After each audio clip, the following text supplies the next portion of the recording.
হয় মই বৰ্তমান উপস্থিত আছোঁ লখিমপুৰ জিলাৰ চিলুবি থানাৰ অন্তৰ্গত কিয়নো দেখা পোৱা গৈছে ইয়াত যিটো ৰামপুৰ যি অৰুণাচল সংযোগী পথ আছে সেই ৰামপুৰ তিনিআলিত শ শ লোকে প্ৰতিবাদ সাব্যস্ত কৰা দেখা পোৱা গৈছে কিয়নো যিহেতু যোৱাকালি এজন ছাইদুল ইছলামৰ লোকক কেবিন থানাৰ পুলিচ উঠাই লৈ গৈছিলে আৰু তেখেতক কিবা কেছ সংক্ৰান্ত উঠাই লৈ গৈছিলে আৰু যোৱা নিশা তেখেতক উঠাই দিয়াৰ পিছত আজি তেখেতৰ মৃত্যু হোৱা বুলি ঘোষণা কৰিছে আৰু তাৰপিছত ইয়াতে শ শ ৰাইজ ওলাই অহা পৰিলক্ষিত হৈছে আৰু ইয়াত স্থানীয় লোক আছে কিহৰ কাৰণে পদ অৱৰোধ কৰিছে মই সেই তেখেতৰ পৰা কিছু মন্তব্য ল'ম কি ক'ব যিহেতু আপোনাৰ পদ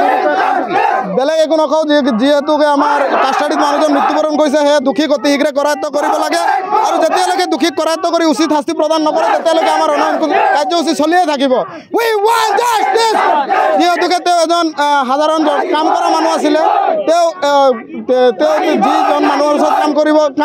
কাম কৰি আছিল সেই মানুহজনৰ লগত সৰু সুৰা এটা কথাত লৈ তেওঁক কাষ্টাডিত নি প্ৰি প্লেনিং কৰি হয়তো পুলিচ বিষয়াই মাৰিছে বা তেওঁ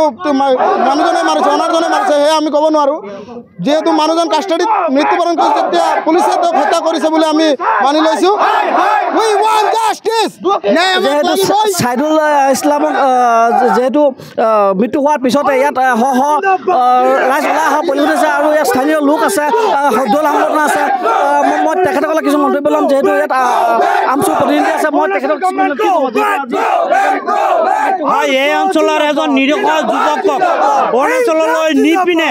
চক্ৰান্তমূলক আমাৰ সন্দেহ হৈছে চক্ৰান্তমূলকভাৱে হত্যা কৰি পুলিচৰ আগত এই ফাঁচি লোৱা আত্মহত্যা কৰা এনেকুৱা ধৰণৰ অপবাদ কৰি আজি ল'ৰাটোৰ মৃতদেহ চমজাই দিবৰ কাৰণে তেখেতসকলে বিচৰা নাই এই পৰিয়ালৰ পৰা যেতিয়া কেবিন থানালৈ কোনোবা এজন পৰিয়ালৰ লোক গৈছে পৰিয়ালৰ মানুহক কেবিন থানাত সোমাব পৰ্যন্ত দিয়া নাই ইমান অন্যায় ইমান অত্যাচাৰ কৰাৰ পাছত অৰুণাচল প্ৰশাসনে কোনো ধৰণৰ ব্যৱস্থা গ্ৰহণ নকৰি পৰিয়ালক এতিয়ালৈকে মৃতকৰ দেহ চমজাই নিদি তেখেতসকলে কি ধৰণৰ ষড়যন্ত্ৰ ৰচনা কৰি আছে আমি বুজি পোৱা নাই গতিকে আমাক ন্যায় লাগে এই চক্ৰান্তৰ লগত কোন কোন জড়িত হৈ আছে অতি শীঘ্ৰে গ্ৰেপ্তাৰ কৰিব লাগিব এই চক্ৰান্তৰ লগত এই হত্যাকাণ্ডৰ লগত কোন কোন জড়িত হৈ আছে তেখেতসকলক গ্ৰেপ্তাৰ কৰি দৃষ্টান্তমূলক শাস্তি দিয়ক আৰু নিহত পৰিয়াললৈকে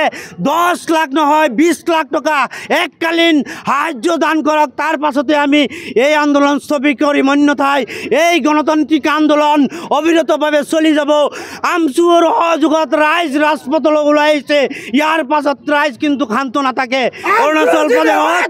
আজি আমাৰ শ্ৰমিকসকলৰ নিৰাপত্তা নাই আমাৰ শ্ৰমিকসকলে কৰ্ম কৰি খায় এই কৰ্মীসকলৰ নিৰাপত্তা নিশ্চিত কৰিব লাগিব অসম চৰকাৰৰ গৃহ বিভাগৰ দায়িত্বত থকা লখিমপুৰ জিলা আৰক্ষী অধীক্ষক ডাঙৰীয়ানীয়ে অতি সোনকালে অৰুণাচল চৰকাৰৰ লগত আলোচনা কৰিব লাগে আমাৰ মৃতদেহ চমজাই দিব লাগে আৰু যিসকল দুষ্ট চক্ৰ আছে তেওঁলোকৰ বিৰুদ্ধে আইনমতে এজাহাৰ গ্ৰহণ কৰিব লাগে আৰু দোষী আৰু নিহত পৰিয়াললৈকে 20 লাখ টকাৰ সাহায্য এককালীন সাহায্য প্ৰদান কৰিব লাগে তাৰ পাছত আমি আন্দোলন উঠাই ল'ম গোটেই পৰিৱেশটো দেখুৱাই আছে গোটেই পৰিৱেশটো ইয়াত হাজাৰ হাজাৰ লোক ইয়াত ওলাই অহা পৰিলক্ষিত হৈছে পুৰুষ মহিলা কি সকলোৱে ইয়াত ওলাই অহা পৰিলক্ষিত হৈছে